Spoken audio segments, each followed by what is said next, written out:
you did work in Science 10. So if you remember from Science 10, work is the product of displacement and the component of force parallel to displacement. Okay, so actually in Science 10, what did you learn work was? It was displacement times, for force times displacement.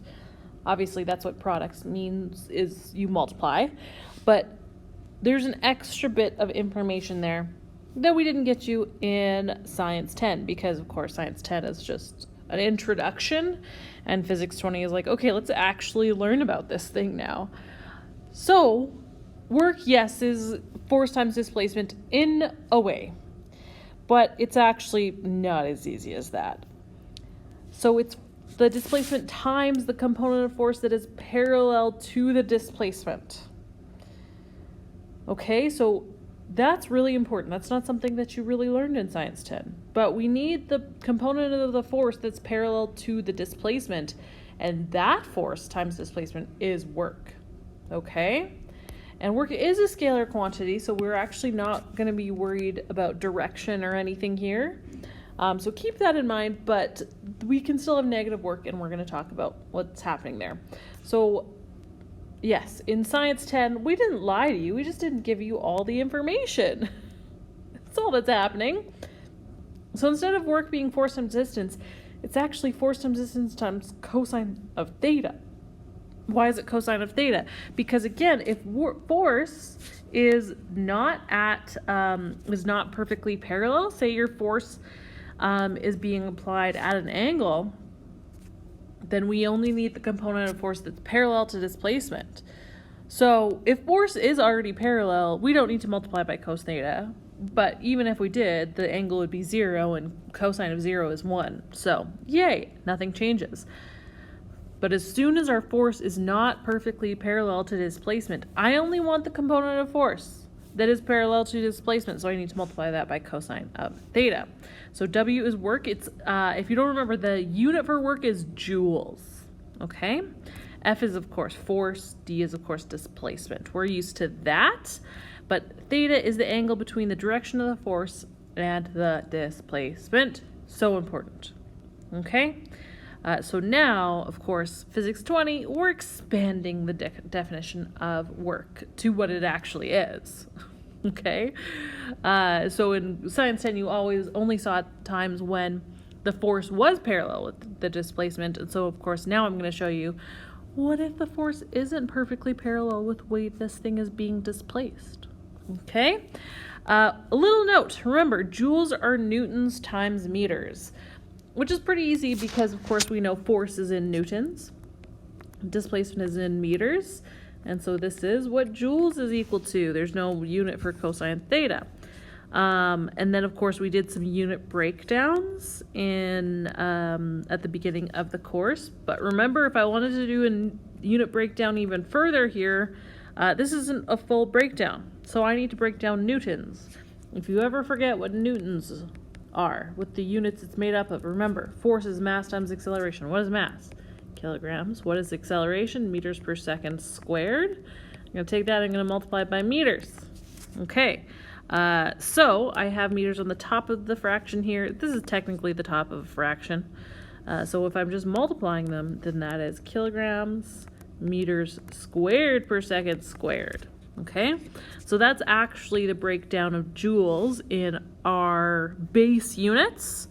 Okay, but we can always figure out what joules are using other equations, right? That's all I do. I say, okay, what's the unit of force? Newtons. What's the unit of displacement? Meters. Oh, there we go. That's joules. But wait, newtons. That can break down more. What am I going to do to figure that? What the breakdown is? I'm going to use F equals ma. So you can always find the units using your equations that you have. Okay? Just keep that in mind. This equation, this work is equal to force times displacement times cosine of theta, is on your data sheet. Okay, so if you look under work and energy, you will see it there. So when we're talking about work, we need to specify if work is being done by an object or on an object. So if you are lifting up a box, there's work being done on the box by you. Okay, so we can specify, is work being done by you, is work being done on the box. It's still the same amount of work, but then you need to specify, okay, the work is being done by the person on the box. Okay, and so the work done due to one particular force or is by a total net force. So that's another thing we have to think about. Okay, because if I'm lifting a box upwards, there's still gravitational force being going downwards. Okay, so I have to keep that in mind as well.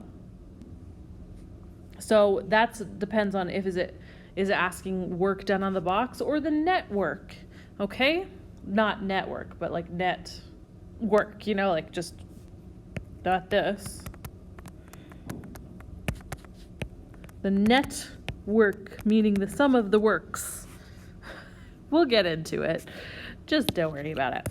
Okay, so another way we can find work, other than just using force times displacement times cosine theta, or net force times displacement times cosine theta, if we have a force distance graph, then we can find the area between the force distance graph and the x-axis, and then we can find the work done. This can also be positive or negative. And you're going, but I thought it was a scalar. I thought, we didn't care about direction. So negative here doesn't actually mean direction. So if it's positive area, that means work is being done on the object. And if it's negative area, it's work being done by the object. Okay? And that's all it is. So there you go. So let's do a question like that. If we have a force, distance, time graph, so remember there's force, there's displacement. Ooh. So I want to determine the net work using this graph. So what do I need to do? Remember, I need to find the area between the graph and the x-axis. Where's the x-axis? It's right there. There's my x-axis. Of course, when y is equal to 0. So there's my x-axis. So I need to find the area of this crazy thing and the area of this thing. That one looks nice because it's just a rectangle, but this one up here looks a little crazy, but it looks like I can put it into two shapes that will actually make a lot more sense. Right? So I'm going to cut this off right there, and oh, look at that. I have a triangle and I have a rectangle. So let's do that. Let's figure that out because it makes life so much easier. Okay, so I'm going to find the area of this little triangle here, this little or bigger rectangle, and then this little rectangle. And of course that one's negative, so I do need to keep that in mind. Okay, so that's the work being done by the object. The positive is not work being done on the object. So if I'm trying to find net work, I still need to add and subtract where it's applicable. Okay, but if I want to do this, I just need to find area. So remember, that is equal to work here. So if I want area, well, I have a triangle, 1/2 base times height, plus a rectangle, plus another rectangle.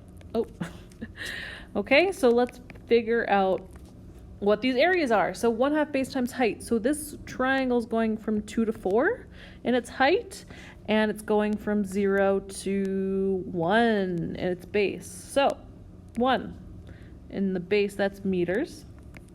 Its height is 2 newtons, right? Because it's going from 2 to 4, so the difference there is 2. There we go. Plus, and then this rectangle is going from 0 to 2 meters, so that's its base. Its height is from 0 to 2 newtons, so there we go, 2 newtons. And then we have our third rectangle here, so the base is going from 3 to 4 meters. So what does that mean? It means it's 1 meter, and its height is going from 0 to -1 newtons. So I'm going to say -1 newtons. Okay? Please do not take a calculator out for this, because I'm like, come on, guys. 1/2 times 1 times 2, that's 1, right? That's joule. Plus 2 times 2 is 4. 1 times -1 is -1. So please, please, please don't use a calculator for that. You guys can do that on your own. 1 plus 4 plus -1 is, guess what? 4. So there we go. That's how we find work. If we have a force displacement graph. Okay? Let's do some other examples of work and how this works, because I didn't actually plan that. Because I want to talk a little bit more about that parallel motion thing, like that force has to be parallel. Okay? So, for example, I want to know, when then are we doing work and when are we not? Because here's the thing. If your force and your displacement are perpendicular, you're not doing any work. Okay? So again, it's really important now that we distinguish if the force is being applied in the same direction as the displacement, or if there's any force in that same. Okay? So if you're just holding a box at rest, you are holding it, you're exerting a force upwards on it, but guess what? There's no displacement there. So obviously, no work's done in that situation. What if you're carrying a box up the stairs? So carrying a box up the stairs, your force is upwards because that's how you carry a box, right? You need to apply a force upwards. Upstairs, well, you have some displacement in the x direction, but you also have some displacement in the y direction. So in that case, I only care about the displacement in the y direction there and the force in the y direction, and I can figure out the work done up the stairs. Okay? So therefore, work is done if you're carrying a box up the stairs. So there we go. We know work's done. What if you're carrying a box along the hallway? Think about that. So you're carrying a box. How do we carry a box? We have an upwards force on it, right? Exert an upwards force. You're carrying it down the hallway. Which way is your displacement? It's horizontal. It's down the hallway. So your force is upwards. Your displacement is to the right. Is there any work being done?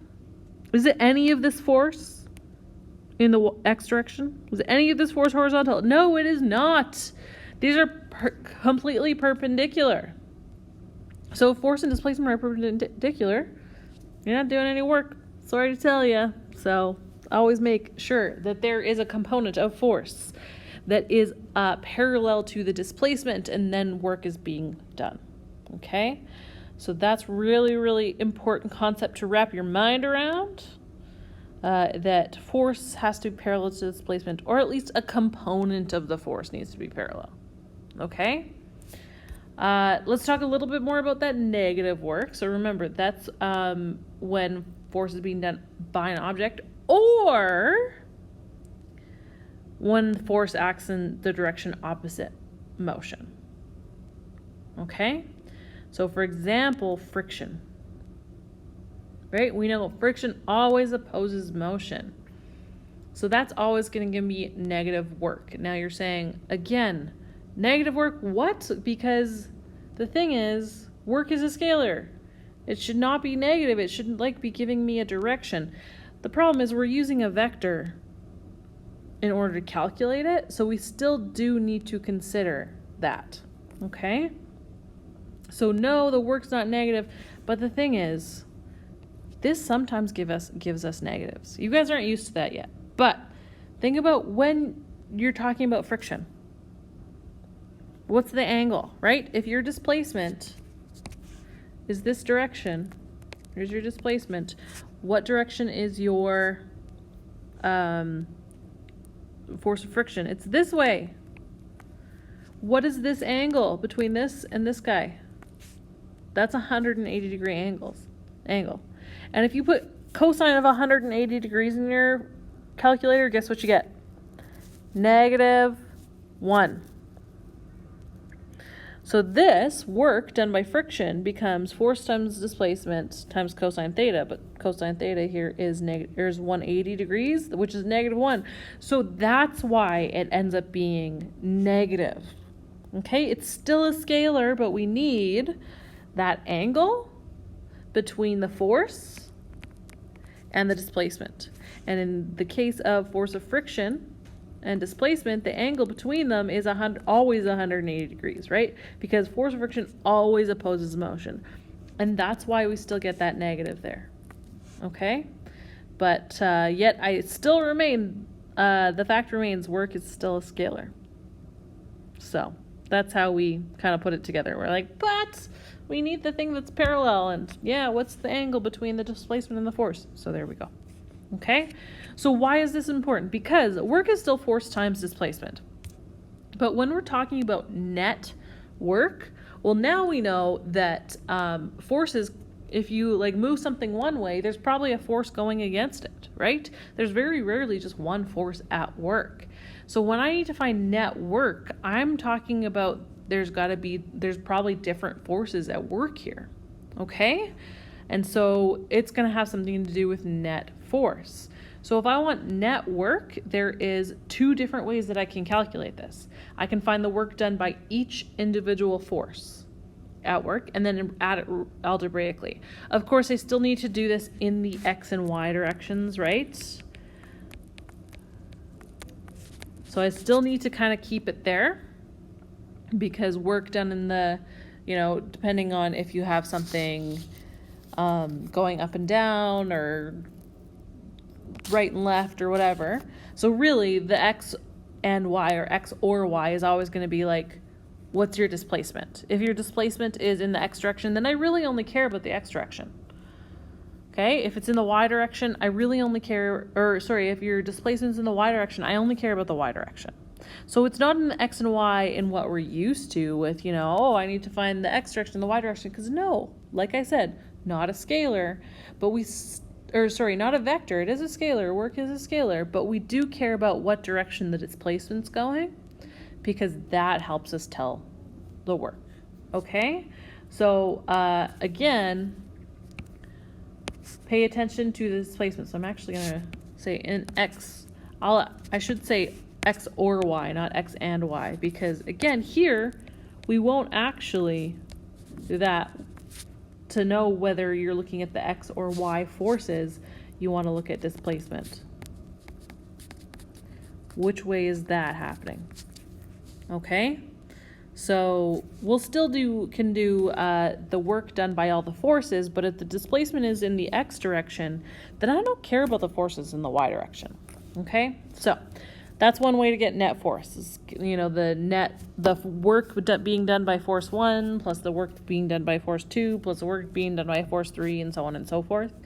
Usually only have 2 or 3 forces working at once. And of course we only care about the ones parallel to the displacement. But if a force is being like at an angle, then we need to put that angle in so we can get the bit that's just parallel to displacement.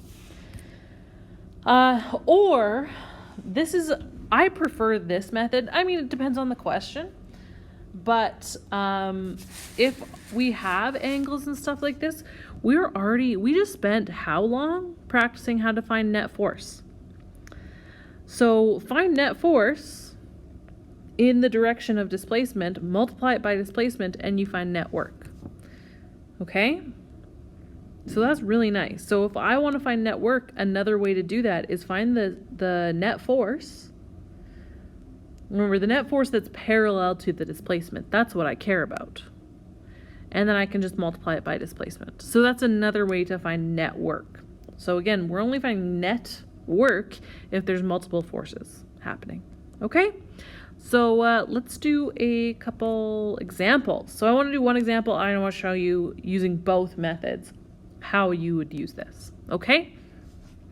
So we have a box accelerated 10 meters across the floor by a 14 Newton force. The force of friction is 5 newtons to determine the net work done on the box. So I still need to draw my free body diagrams because we're still talking about forces. So we know there's an applied force accelerating it, but there's still a force of friction acting against it. What else do we know? We know that there's a normal force because it says it's sliding across the floor, so we know it's on a surface. And then we know there's a force due to gravity. Okay, so I want to find the net work. Well, the net work in the y direction, guess what, is 0. It's not moving up or down. It's moving across the floor. It's moving in the x direction. So guess what? Completely ignoring the y direction. I don't care about the normal force or the gravitational force here. It's not moving up or down, so there's no work being done in the y direction. There is, however, work being done in the x direction. Okay? So that's what I care about. So I want to find the work done by each of these forces. So what do I have? I have the work being done by the applied force. Okay, so that's force times displacement times cosine theta. So what's my force? That was a 14 Newton force. The displacement is 10 meters. And the angle, well, guess what? It's perfectly parallel with the displacement, right? It's moving to the right and the force is being applied to the right. So that's a 0-degree angle. So there we go. And cosine of 0 is 1, so that helps us out. So that's 140 newtons altogether. So there's the work done by the applied force. What's the work done by friction? Let's figure that out. So that is going to be my force of friction. Sorry, this is my applied force. Times displacement times cosine of theta. So force of friction was 5.00 newtons. My displacement is 10 meters. This is the most important part because, again, I can't just say that work done by friction is negative because it's not, because it's a scalar. How is it negative? It's negative because, again, we need the bit that's parallel to the displacement. But remember, displacement is to the right here. Friction is to the left. What is that angle? 180. So we multiply this by cosine of 180. Uh-oh, running out of room there. Which is -1. So this is 5 times 10 times -1, which gives us -50 joules. Okay, so if I want the net work, then I sum all my works together. So that's the work done by the applied force plus the work done by the frictional force, which is, of course, 140 newtons plus negative, did I just say newtons? Come on, Miss Waters. Joules plus -50 joules. Great. Oh, that's why I did it, because I put newtons there. This is joules, not newtons. Oh boy. There we go. Better. 140 plus -50 is 90. We want 3 significant digits, so I'm going to put 90.0. Okay. And there we go. We have the net work being done. So that's the one way you could do it. That's the first method that I described over here. Okay, which easy, right? Like, so in that one, I would use the first method because why not? It's pretty easy. But let's just look at what method 2 looks like just so we can double check. So remember, what was method 2? Well, that was finding the net force first and then just putting that into your work equation. Okay? So again, let's draw this free body diagram. Obviously, you wouldn't have to draw this twice. I'm just on a new page. So, okay. So again, here we find the net force first. And again, I only care about the force in the x direction because my displacement is in the x direction. Okay. I'm making right positive because, well, I think for obvious reasons. So what's the net force in the x direction? Force applied to minus the force of friction. Okay, and that is 14 newtons minus 5 newtons. Okay, guess what my net force is? 9.0 newtons. I go over to my work. I want the net work. That's equal to my net force times displacement. And at this point, I'm actually not putting cosine of theta. Why?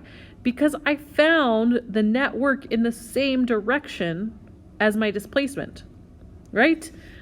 Net work is horizontal, net force is horizontal, my displacement is horizontal. That's why we do the net force in the parallel direction, right?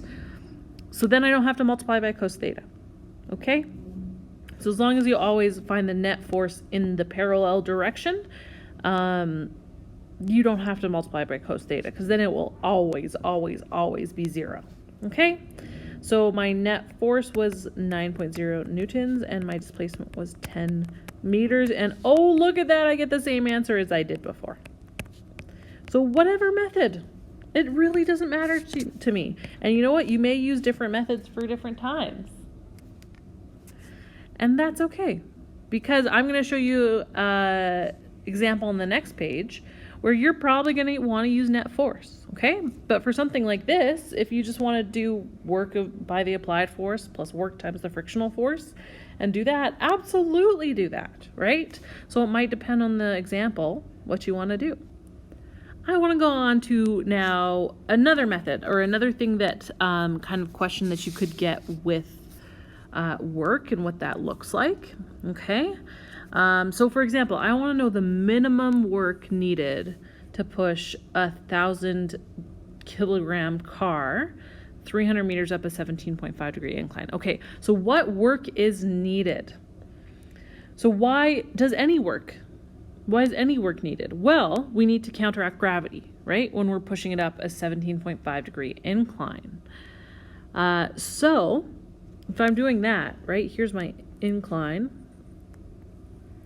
Here's the car. We know gravity is going straight down, and so gravity is already kind of pushing it down this way. So of course I need to, I don't need to, I'm not going to do this. But whoever's deciding to push this car up the incline is having to apply a force that way. Okay? So that's the minimum work, whatever this applied force is. Okay? And also, furthermore, what's the minimum work? So what's the minimum applied force that we could do here? Well, the minimum applied force would be not accelerating it, right? But you're like, wait, if it's not accelerating, is it moving?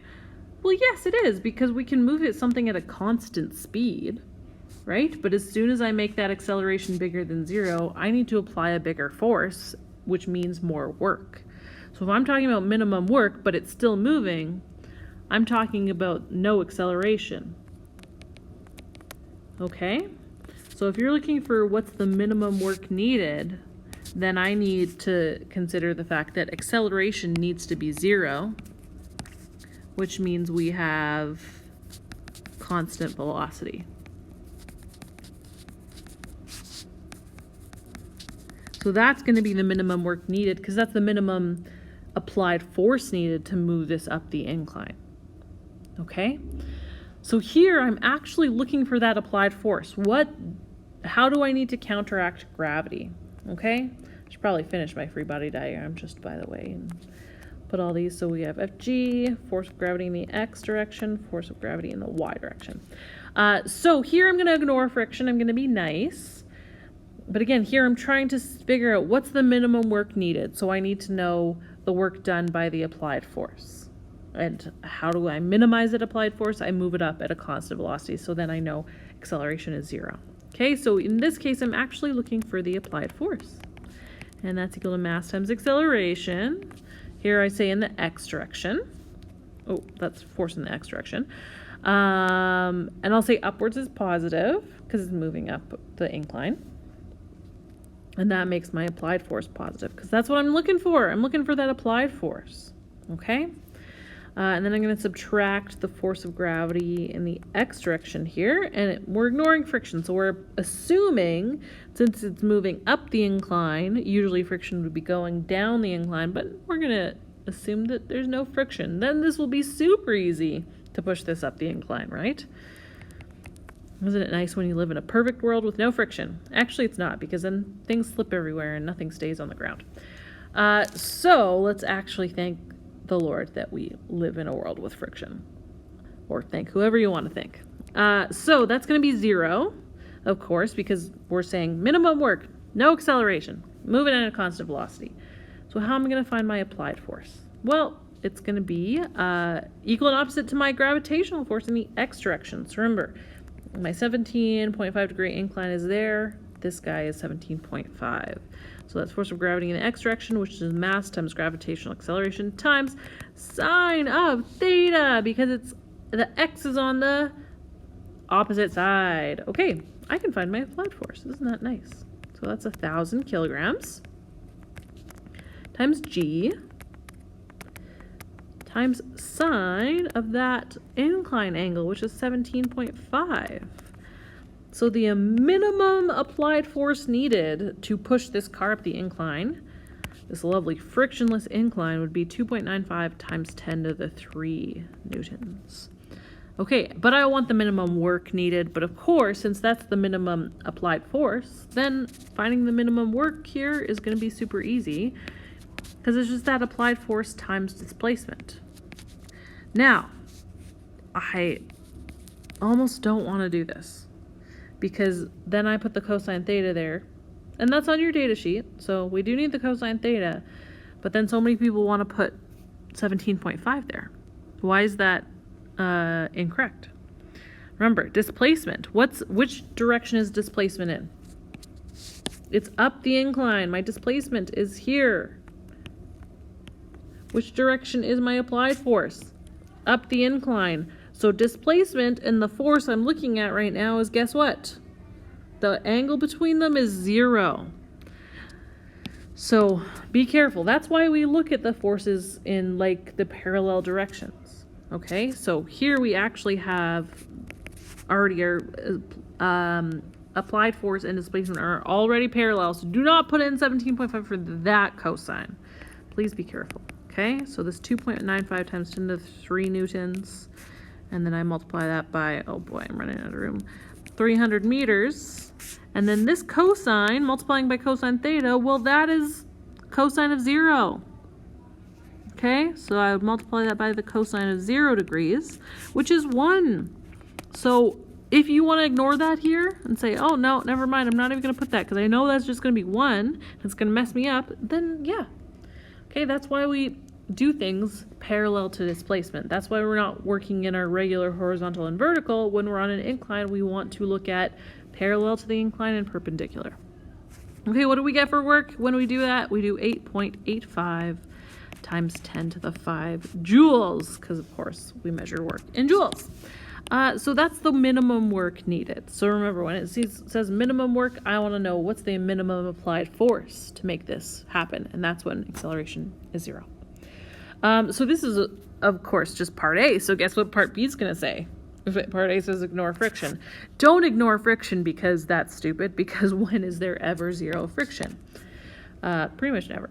So yeah, we have to figure out. So we have coefficient of friction now. So let's redraw, wow, I can't talk, this free body diagram. Okay, so now, of course, everything else is still the same. We have our force of gravity there. We have the x and y directions, which, of course, we always need. Or that's y, f, g, x. We have our normal force. We have the applied force pushing this up the incline. But now, since it's moving up the incline, our force of friction is opposing that. Okay, so same thing. I still want the minimum work done, which means what's the minimum force that needs to be applied, but now that minimum force is going to be greater because we have friction working against this. Okay, so again, I'm still looking for that applied force, because that's going to give me the minimum work I need to push it up the incline. But how do I push something up the incline? I need to apply a force.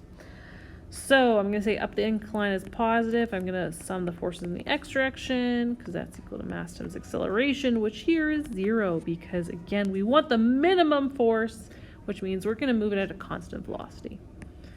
Okay, applied force is up the incline, positive. I'm going to start with that. And I'm going to subtract the ones going in the other direction. So I'm subtracting force of friction, and I'm subtracting the force of gravity in the x direction. Don't forget about that one.